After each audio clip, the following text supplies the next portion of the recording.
নমস্কাৰ বন্ধু বান্ধৱীসকল আৰু মৰমৰ ছাত্ৰ ছাত্ৰীসকল সকলোকে মোৰ চেনেলটোলৈ স্বাগতম জনাইছোঁ।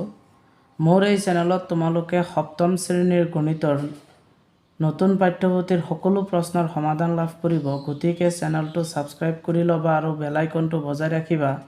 যাতে পৰৱৰ্তী এনেকুৱা ধৰণৰ ভিডিঅ'সমূহ সোনকালে লাভ কৰে। তেনেহ'লে বলক আমি ভিডিঅ'টো আৰম্ভ কৰোঁ। আগৰ ভিডিঅ'টোত আমি অনুশীলনী এক্সাৰচাইজৰ 1.1-ৰ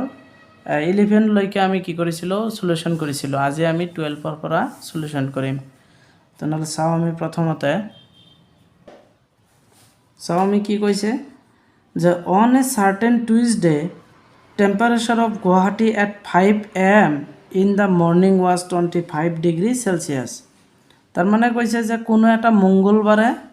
পুৱা 5 বজাত গুৱাহাটীত তাপমাত্ৰা আছিল 25 ডিগ্ৰী চেলচিয়াছ। গুৱাহাটীত কোনো এটা মংগলবাৰে পুৱা 5 বজাত তাপমাত্ৰা আছিল 25 ডিগ্ৰী চেলচিয়াছ। এইটো আমাৰ লিখিব লাগিব। But temperature was increased by 8 degree Celsius at 2 PM। আকৌ কি হৈছে বিয়লি 2 বজাত টেম্পাৰেচাৰটো ইনক্ৰিজড হৈছে। ইনক্ৰিজড মানে কি বাঢ়িছে মানে টেম্পাৰেচাৰ বাঢ়িছে। তাৰপিছত আকৌ কি হৈছে in the afternoon and at 10 PM the temperature was decreased by 3 degree Celsius। তাৰপিছত কি হৈছে যে তাৰপিছত আকৌ মানে টেম্পাৰেচাৰটো কি হৈছে ৰাতি টেম্পাৰেচাৰ আকৌ পুনৰাই কি হৈছে কমিছে। কিমান ডিগ্ৰীলৈকে কমিছে 3 ডিগ্ৰীলৈকে কমিছে। on Wednesday at 12 noon again temperature was increased by 5 degree Celsius। আকৌ কি হৈছে যে টেম্পাৰেচাৰ আকৌ বাঢ়িছে increased হৈছে 5 degree Celsius. What was the temperature at 12 noon on Wednesday। তাৰপিছত পৰৱৰ্তী দিনটোত মানে কিমান ডিগ্ৰী তেনেহ'লে চেলচিয়াছ হ'ব। মানে প্ৰথমতে বাঢ়িছে আছিলে ইমান ডিগ্ৰী 25 ডিগ্ৰী আছিলে। তাৰপিছত আকৌ বাঢ়িছিলে 8, আকৌ বিয়লি মানে ৰাতিত আকৌ কি হৈছে কমিছে 3, আকৌ বাঢ়িছে কিমান 5। এতিয়া টোটেল মানে টেম্পাৰেচাৰটো কিমান তেনেহ'লে আমি এইটো লিখি তোমালোকক দেখুৱাই আছোঁ। চোৱা কি আছিলে প্ৰথমতে যে বিয়লি মানে পুৱা 5 বজাত কি আছিলে আমাৰ টেম্পাৰেচাৰ আছিলে 25 ডিগ্ৰী চেলচিয়াছ। এইটো লিখি ল'ব লাগিব প্ৰথমতে। ঠিক আছে, এইটো আমি লিখি লৈছোঁ। এইটো বিয়লি 5 বজাত টেম্পাৰেচাৰ আছিল কিমান 25 ডিগ্ৰী চেলচিয়াছ। তাৰপিছত কি হৈছিল আকৌ বাঢ়িছে এইটো বাট টেম্পাৰেচাৰ ৱাজ ইনক্ৰিজড। তেনেহ'লে এইটো লিখিব লাগিব যে the temperature was increased at 2 PM। কিমান বাঢ়িছে এইটো আমি লিখিম এতিয়া। তাৰপিছত টেম্পাৰেচাৰ কি হৈছিলে বাঢ়িছিলে যে এইটো যে but temperature was increased by 8 degree Celsius at 2 PM। এইটো the temperature was increased at 2 PM is equal to 8 degree Celsius বাঢ়িছে। তাৰপিছত আকৌ কৈছিলে যে কি যে 10 PM টেম্পাৰেচাৰ ৱাজ ডিক্ৰিজড হৈছে। তেনেহ'লে কমিছে। এইটো লাইন লিখিব লাগিব যে 3 ডিগ্ৰী টেম্পাৰেচাৰলৈকে কি হৈছিলে ডিক্ৰিজড হৈছিলে। ঠিক আছে, এইটো আমি লিখিলোঁ যে 3 ডিগ্ৰী চেলচিয়াছ আৰু এইটো মাইনাছ দিব লাগিব। কমিলে মাইনাছ, বাঢ়িলে প্লাছত থাকিব। তাৰপিছত আকৌ কি হৈছে বাঢ়িছে কিমান ডিগ্ৰী 5 ডিগ্ৰীলৈকে বাঢ়িছে। এইটো আকৌ লিখি লওঁ যে এইখিনি আমি টোটেল লিখি লৈছোঁ কি কি হৈছিলে যে পিছত পুনৰাই আকৌ পিছত যে বাঢ়িছে। এতিয়া আমি অৱশেষত তাপমাত্ৰা কিমান হ'ব সেইটো আমাৰ লাগে। তেনেহ'লে আমি অৱশেষত তাপমাত্ৰাটো আমি ওলাম therefore evenly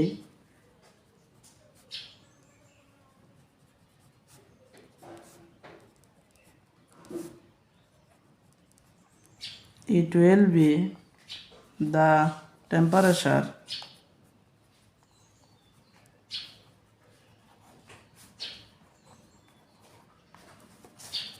is equal to আমি কিমান টেম্পাৰেচাৰ পাইছোঁ প্ৰথমতে বাঢ়িছে কিমান 25 ডিগ্ৰী চেলচিয়াছ। প্ৰথমতে এইটো আছিল, তাৰপিছত বাঢ়িছে যিটো এইটো প্লাছ কৰিবা কিমান আছিলে 8 ডিগ্ৰী চেলচিয়াছ 8 ডিগ্ৰী চেলচিয়াছ। তাৰপিছত কি হৈছে কমিছে মাইনাছ 3 ডিগ্ৰী চেলচিয়াছ। তাৰপিছত আকৌ বাঢ়িছে কিমান প্লাছ এইটো 5 ডিগ্ৰী চেলচিয়াছ। এইটো অৱশেষত আমাৰ কিমান হ'ব এইটো লাগে। তেনেহ'লে 25 আৰু 8 কিমান হ'ব 33 ডিগ্ৰী চেলচিয়াছ। ইয়াতে কি আছে minus 3 degree Celsius plus 5 degree Celsius. এতিয়া 33-ৰ পৰা 3 গ'লে কিমান থাকে 30 ডিগ্ৰী চেলচিয়াছ। ইয়াতে প্লাছ 5 ডিগ্ৰী চেলচিয়াছ তেনেহ'লে এই দুটো আমি যোগ কৰি দিলে কিমান পাম 35 ডিগ্ৰী চেলচিয়াছ অৱশেষত তাপমাত্ৰা হ'ব 35 ডিগ্ৰী চেলচিয়াছ এইটো হৈছে আমাৰ কি আছিল এইটো 12 নম্বৰৰ কুৱেশ্যনৰ সমাধান ঠিক আছে অলপ ডাঙৰ হৈছে এইটো তোমালোকে ধুনীয়াকৈ স্ক্ৰীনশ্বট মাৰি ল'ব পাৰা এতিয়া আমি 13 নম্বৰ কুৱেশ্যনটো চাম 13 নম্বৰ কুৱেশ্যনটোত কি হৈছে যে Anuradha head deposit 3200 in the bank and next day তাৰ মানে কি কৰিছে অনুৰাধাই 3200 টকা বেংকত জমা থৈছে and next day she had withdrawn 2540 মানে নেক্সট দিনা যাই আকৌ উঠাই আনিছে বেংকৰ পৰা 2540 টকা how much money left in the account of Anuradha after withdrawal withdrawal উইথড্ৰল কৰাৰ পিছত টকা উঠোৱাৰ পিছত তাৰপিছত তেওঁৰ একাউণ্টত বা তেওঁৰ হিচাপ যে আছে একাউণ্টত বেংকৰ একাউণ্টত এতিয়া মুঠ টকা কিমান জমা থাকিব তেনেহ'লে আমি কি কৰিম তেওঁ কিমান টকা জমা দিছে আৰু কিমান টকা উলিয়াই আনিছে সেইখিনি আমি লিখি ল'ম তাৰপিছত মাইনাছ কৰি দিম ওলাই যাব এতিয়া তেওঁৰ বেংকত কিমান টকা আছে তেনেহ'লে প্ৰথমতে লিখিম আমি কি যে 13 নম্বৰ সলিউশ্যন প্ৰথমতে লিখিম যে Anuradha head deposit Anuradha head deposit কিমান টকা ডিপজিট কৰিছিলে এইটো লিখিব লাগিব ডিপজিট RS 3200 ঠিক আছে रुपीस 3200 টকা জমা থৈছিলে এতিয়া পিছদিনাই তেওঁ কি কৰিছে এগেইন তেওঁ কি কৰিছে নেক্সট ডে ঠিক আছে নেক্সট ডে তেওঁ কি কৰিছে next day she head withdrawal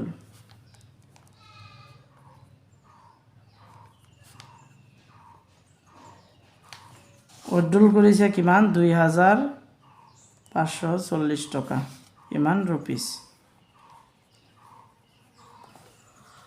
এতিয়া তেওঁৰ একাউণ্টত মানে অৱশেষত তেওঁৰ একাউণ্টত কিমান টকা জমা থাকে তেনেহ'লে এইটো আমি লিখি ল'ম যে আফটাৰ উইথড্ৰল ডিপজিট মানে টকা উঠোৱাৰ পিছত জমা থাকিব after withdrawal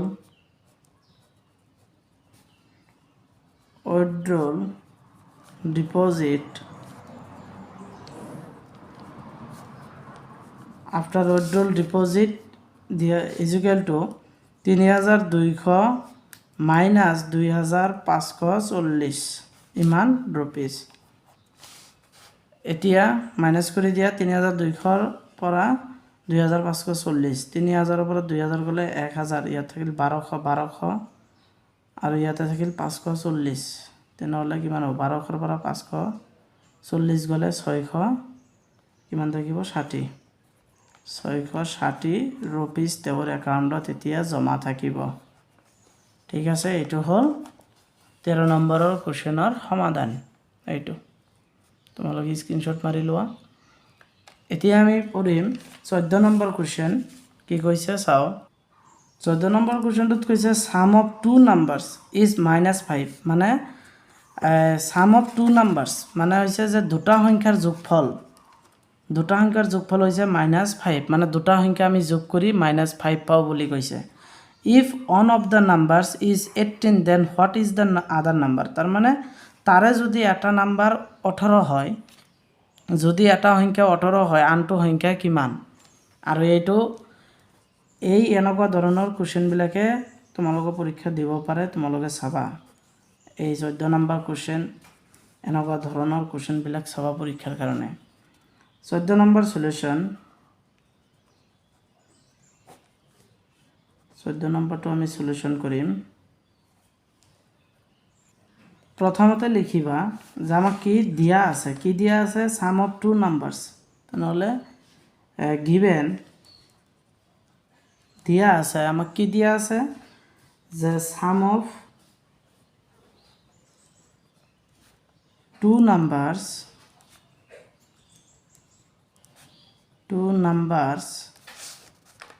is equal to -5 মানে দুটা সংখ্যার যোগফল আমাক দিয়া আছে -5 তারে যে ইফ যদি বা তারে if one of the number তাৰে এটা নাম্বাৰ যদি নাম্বাৰ ইজ ইকুৱেল টু কিমান বুলি কৈছে 18 তাৰে এটা নাম্বাৰ যদি 18 হয় আনটো নাম্বাৰ কিমান হ'ব তেনেহ'লে ইয়াতে লিখিবা যে দিয়াৰ ফৰ আদাৰ্ছ হ'ব হ্যাঁ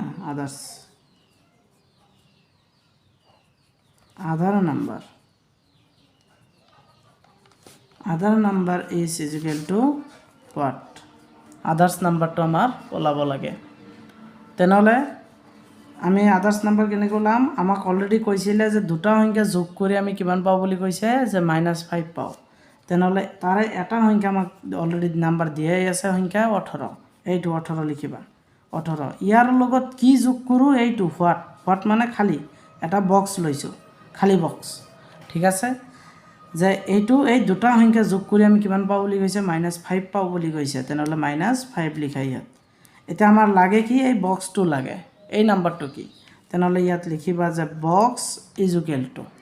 কি আছে -5 এইটো প্লাছ আছে এই 18টো প্লাছ আছে ইফালে গ'লে কি হ'ব মাইনাছ হৈ যাব 18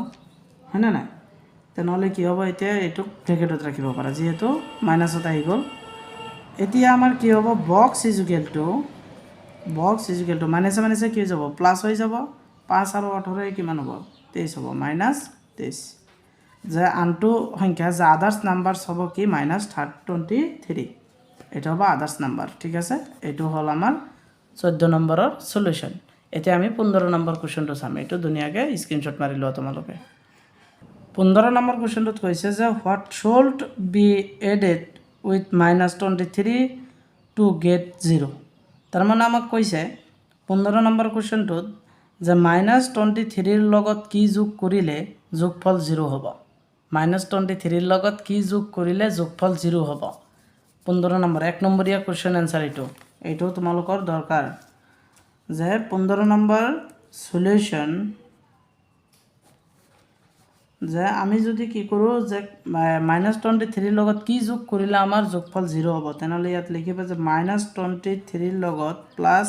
কি যোগ কৰিলে এইটো কি যোগ কৰিলে ইয়াত খালি ৰাখিবা ইকুৱেল টু 0 হ'ব তেনেহ'লে আমাৰ লাগে বক্স এই বক্সটো ওলাব লাগে বক্স ইকুৱেল টু 0 এইটো মাইনাছ আছে প্লাছ হৈ যাব হয়নে নাই ইয়াতে মাইনাছ থাকিলে কি হৈ যাব প্লাছ হৈ যাব 23 তেনেহ'লে আমাৰ কি হ'ব এনসাৰ যে বক্স ইকুৱেল টু কি হ'ব 23 হৈ যাব মানে আমাৰ যে -23 লগত 23 যোগ কৰিলে আমাৰ 0 হ'ব যোগফল 0 হ'ব 23 এইটো এইখিনি অংক তাৰপিছত এই 16 নম্বৰ অংকটো চাওঁ সাম অফ টু ইন্টিজাৰ্স ইজ -48 মানে দুটা অখণ্ড সংখ্যাৰ যোগফল বুলি কৈছে সাম মানে যোগফল অফ টু ইন্টিজাৰ্স মানে দুটা অখণ্ড সংখ্যাৰ যোগফল -48 if one of the numbers is -20 then what is the other number যে what is the other numbers মানে তাৰে যদি এটা নাম্বাৰ -20 হয় আনটো নাম্বাৰ কি এইটো পৰীক্ষাৰ কাৰণে খুবেই দৰকাৰ বা এইটো পৰীক্ষাত দিয়ে এইটো তোমালোকে চাবা ইয়াতে প্ৰথমতে লিখিবা যে আমাক কৈছে যে দিয়া আছে গিভেন দিয়া আছে যে সাম অফ টু ইন্টিজাৰ্স ঠিক আছে two ইন্টিজাৰ্স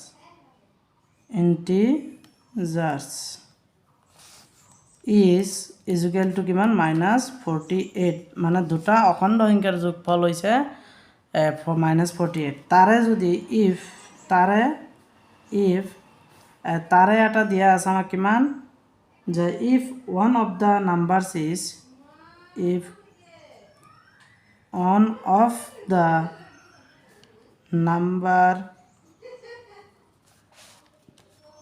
number is equal to কি হ'ব মাইনাছ কিমান দিয়া আছে -20 তাৰে এটা -20 দিয়া আছে তাৰে এটা সংখ্যা -20 তেনেহ'লে what is the other number, তেনেহ'লে অন্য বা আনটো সংখ্যা কিমান এইটো আমাৰ ওলাব লাগিব। ইয়াতে লিখিবা দিয়াৰ ফৰ, যে the other number is equal two what, আদাৰ নাম্বাৰটো আমাৰ লাগে। তেনেহ'লে ইয়াত লিখিবা যে প্ৰথমতে আমাক কি কৈছে যে দুটা সংখ্যাৰ যোগফল -48 অখণ্ড সংখ্যাৰ, তেনেহ'লে তাৰে এটা দিয়া আছে -20, তাৰ লগত যোগ কৰিবা কিমান, যোগ কৰিবা বক্স, হয়নে, এইটো যোগ কৰিব লাগিব। কিমান আমাক কোৱা নাই, আমি এইটোৱে ওলাম ইজুকেল টু এই দুটা অখণ্ড সংখ্যাৰ যোগফল -48 বুলি কৈছে, ঠিক আছে, -48 বুলি কৈছে। তেনেহ'লে এতিয়া আমাৰ লাগে বক্সটো, বক্স ইজুকেল টু -48, হয়নে, এইটো মাইনাছ আছে ইফালে গ'লে কি হ'ব প্লাছ হৈ যাব, কিমান 20, এইটো ঠিক আছে। এতিয়া আমাৰ কিমান হ'ব যে 20ৰ পৰা 48 বাদ দিলে কিমান থাকে, তেনেহ'লে বক্স ইজুকেল টু -28 হ'ব এইটোৰ এনচাৰ, ঠিক আছে। এইটো হ'ল আমাৰ 16 নম্বৰ কুৱেশ্যনৰ এনচাৰ। আৰু এনেকুৱা ধৰণৰ কুৱেশ্যনবিলাকে পৰীক্ষাত দিয়ে, তোমালোকে এইবিলাক কুৱেশ্যন বেছিকৈ অলপ চাবা। এতিয়া নেক্সট কুৱেশ্যনটো চোৱা,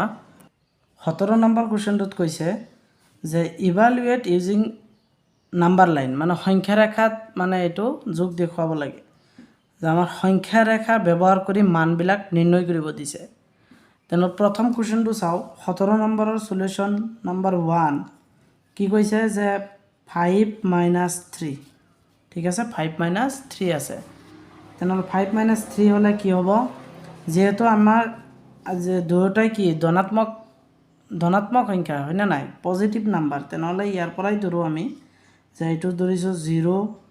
1, 2, 3, 4, 5, 6, 7 এনেকৈ যাব, হয়নে নাই। ইয়াৰ দুটা ছাইড থাকে, এটা হৈছে পজিটিভ আৰু এটা হৈছে নেগেটিভ নাম্বাৰ, আৰু এইটো হৈছে নাম্বাৰ লাইন, সংখ্যা ৰেখা। তেনেহ'লে ইয়াতে আমাক এইটো থাকে 1, এইটো 2, এইটো 3, এইটো 4, এইটো 5, এইটো 6 এনেকুৱাকৈ যায়। আমাক প্ৰথমতে কৈছে যে +5, মানে +5 ঘৰ যাব দিছে, এইটো হৈছে +5, 5 ঘৰ গ'ল। এতিয়া আকৌ কৈছে যে +3, এই মাজত কি আছে মাইনাছ হ'লে কি হ'ব, মাইনাছ হৈ যাব, ইয়াৰ পৰা 3 ঘৰ মাইনাছ কৰি দিয়া, 1, 2, 3 ঘৰ, এইটোৰ পৰা 3 ঘৰ মাইনাছ এইটো, তেনেহ'লে কেইঘৰ থাকিল 2 ঘৰ। অৰ্থাৎ আমি যদি চাওঁ যে 5ৰ পৰা 3 গ'লে কিমান থাকে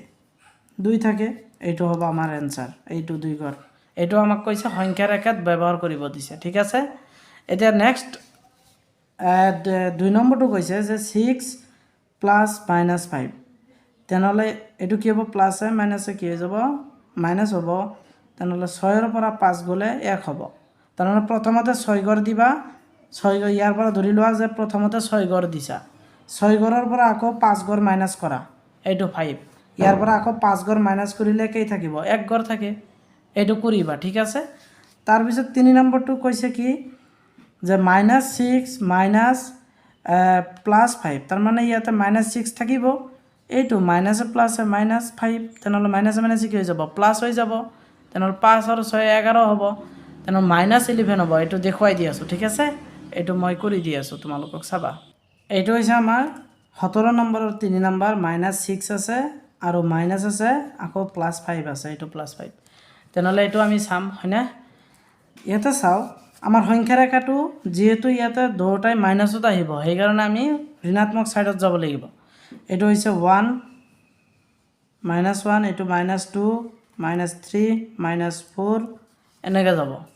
এইটো -5, -6, -7, -8, -9, -10, -11, -12, আমি 12লৈকেই ধৰিছোঁ। এতিয়া আমাৰ কথা হ'ল যে প্ৰথমতে -6 মানে আকৌ 6 ঘৰ, ইয়াৰ পৰা 6 ঘৰ আহা, এইটো 6, এইটো 6 ঘৰ -6, ঠিক আছে। তাৰপিছত আকৌ কৈছে যে মাইনাছ আৰু ইয়াতে আছে প্লাছ, তেনেহ'লে মাইনাছে প্লাছে কি হৈ যাব মাইনাছে হ'ব, আকৌ -5, আকৌ 5 ঘৰ, তেনেহ'লে এইটো চাওঁ 1 ঘৰ, 2 ঘৰ, 3 ঘৰ, 4 ঘৰ, 5 ঘৰ, এইটো -11। এতিয়া দেখুৱাই দি আছোঁ কেনেকৈ, তলত চাৱা, তলত চাবা -6 মাইনাছ ইয়াতে +5 এইটো তেনেহ'লে ইয়াতে -6 টু -6 থাকিব ইয়াতে প্লাছে মাইনাছে কি হৈ যাব মাইনাছ হ'ব 5 মাইনাছে মাইনাছে কি হৈ যাব প্লাছ হ'ব 6 আৰু 5 কিমান হ'ব 11 হ'ব -11 এইটো হ'ব -11 এইটো -11 ঠিক আছে এইটো হৈছে আমাৰ 17 নম্বৰৰ 3 নম্বৰ তেনেহ'লে এইটো সেম দিয়া আছে এইটো মাইনাছ দিয়া আছে এইটো মাইনাছ দিয়া আছে এতিয়া কি হ'ব এইটো মাইনাছে মাইনাছে প্লাছ হৈ যাব ঠিক আছে তেনেহ'লে এইটো ইয়াৰ নিচিনাকৈ কৰিবা তোমালোকে মই তোমালোকক দুটা হোমৱৰ্ক দিলোঁ হোমৱৰ্ক দুটা কৰিবা 17 নম্বৰ এতিয়া 18 নম্বৰত আহাচোন 18 নম্বৰত কি কৈছে ইয়াত আছে -6 মানে find whether of the statement are true or false মানে শুদ্ধ নে অশুদ্ধ বাক্যটো দিব দিছে -6 + 23 প্লাছ আকৌ -2 এইটো এই তিনিটা এইটো -2 আছে এইটো -2 এইটো -6 -6 এইটো +23 এইটো +23 তেনেহ'লে এইটো শুদ্ধ প্ৰথমটো শুদ্ধ এইটো লিখা ট্ৰু তাৰপিছত 2 নম্বৰটো চোৱা 2 নম্বৰটো 16 - 15 আকৌ প্লাছ কৰি দিছে -7 এইটো আকৌ ইয়াত কি কৰিছে যে 16 - 15 আকৌ প্লাছে মাইনাছে হ'ব 7 তেনেহ'লে এইটো শুদ্ধ লিখা এতিয়া পেজ উল্টাই দিয়া এতিয়া 18 নম্বৰ ৰোমান সংখ্যা 3টো এইটো সাইডত আছে আমি এইটো চাম এইটো সাইডত আছে চাও ওপৰত চোৱা এইটো 3 নম্বৰ ইয়াত কৈছে ন্যাচাৰাল নাম্বাৰস আৰ ক্লোজড আন্ডাৰ সাবস্ট্ৰিকশনস তাৰ মানে কৈছে যে স্বাভাৱিক সংখ্যাসমূহ বিয়োগত আবদ্ধ যে স্বাভাৱিক সংখ্যাসমূহ বিয়োগত আবদ্ধ হয় না নাই এইটো কৈছে যে স্বাভাৱিক সংখ্যাসমূহ বিয়োগত আবদ্ধ নহয় এইটো ক্ৰম বিনিময় বিধি তাৰপিছত কেইটামান বিধি আছিলে এই বিধি কেইটাৰ ওপৰত আলোচনাৰ ওপৰত তোমালোকক এইটো কোৱেশ্চন দিছে 1 নম্বৰীয়া এইটো ভিডিঅ'টো বহুত লং হৈ যাব কাৰণে মই এতিয়া এনেকৈ কৈ দি আছোঁ যে স্বাভাৱিক সংখ্যাসমূহ বিয়োগত আবদ্ধ নহয় স্বাভাৱিক সংখ্যা কোনবিলাক 1 2 3 এইবিলাক বিয়োগত আবদ্ধ একে নহয় তাৰ মানে বিয়োগ কৰিলে আমি কিবা না কিবা এটা বেলেগ বস্তু পামে তাৰ পৰা এইটো অশুদ্ধ বুলি লিখিবা এইটো ফলছ লিখিবা 3 নম্বৰটো এইটো অশুদ্ধ 4 নম্বৰত কৈছে যে অফ the two numbers 0